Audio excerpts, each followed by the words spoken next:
You're in a conversation, and you hear it a statement, an opinion, a belief that strikes at the very core of what you hold to be true or good. Your heart rate jumps. Your thoughts begin to race, formulating your rebuttal before they've even finished speaking. The mental script flips. How can they think that? Don't they see the facts? I need to correct them right now. This is our default wiring. Disagreement feels like a threat, and our psychology is primed for counterattack or withdrawal, not for understanding. But what if, in that very moment, you could choose a different path? What if the most powerful, transformative thing you could do is not to win the argument, but to genuinely understand the person behind the opinion? This is the highest form of intellectual and emotional courage. I'm Habila, and today we are going to move beyond the superficial theater of debate and into the profound practice of comprehension.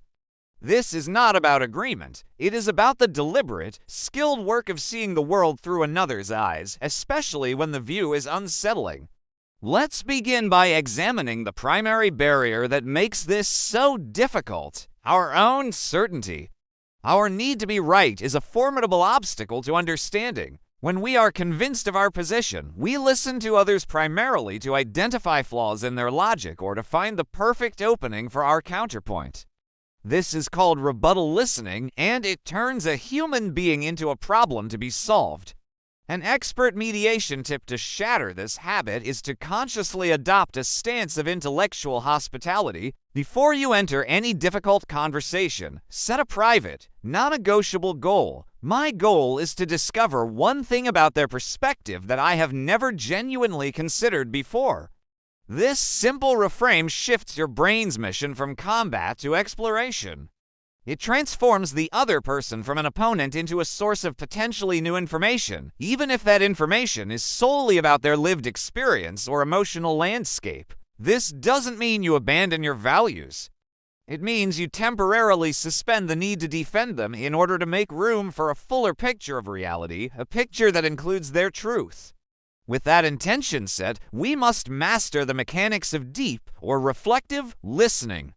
This is not passive hearing. It is an active, disciplined process of checking your comprehension.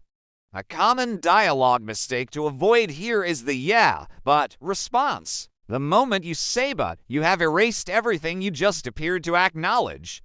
Instead, the strategy is to use the feel, felt, found method of reflection in a genuine way.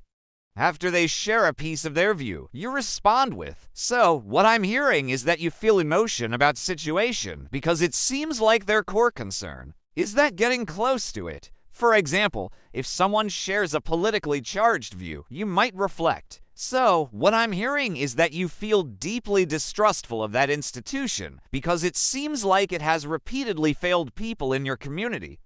Is that the heart of it? This reflection does two critical things. First, it forces you to process and synthesize their point, moving it from their mouth into your own words. Second, and more importantly, it gives them the gift of feeling profoundly heard. Often, people escalate their rhetoric because they feel no one is listening to their core fear or need. When you reflect it accurately, the intensity often dissipates, creating space for calmer exchange.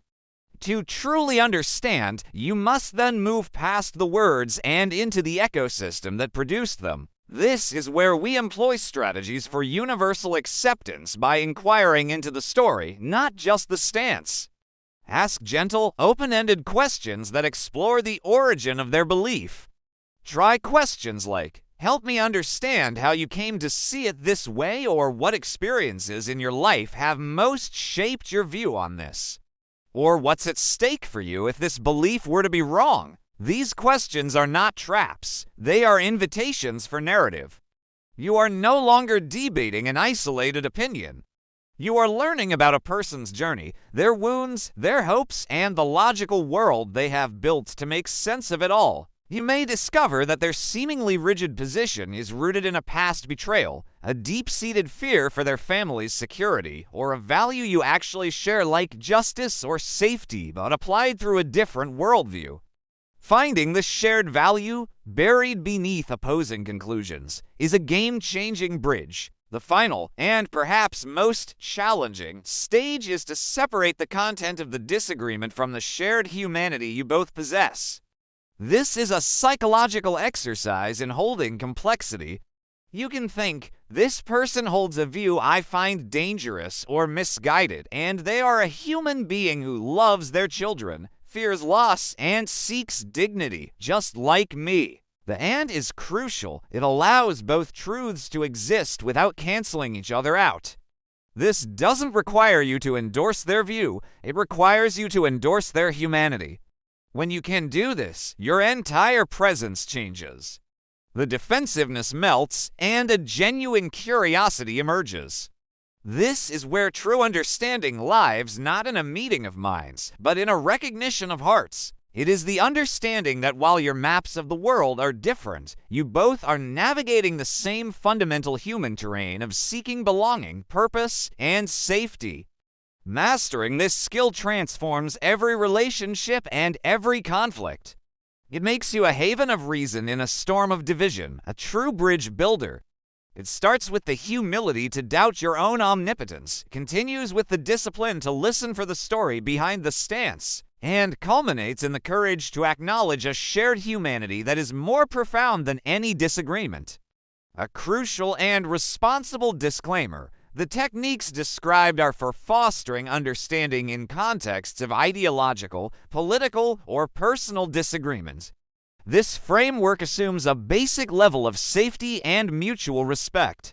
It is not a tool for tolerating abuse, hate speech, or manipulation. If engaging with an individual causes significant harm to your mental or emotional well-being, disengagement and boundary setting are the healthy choices.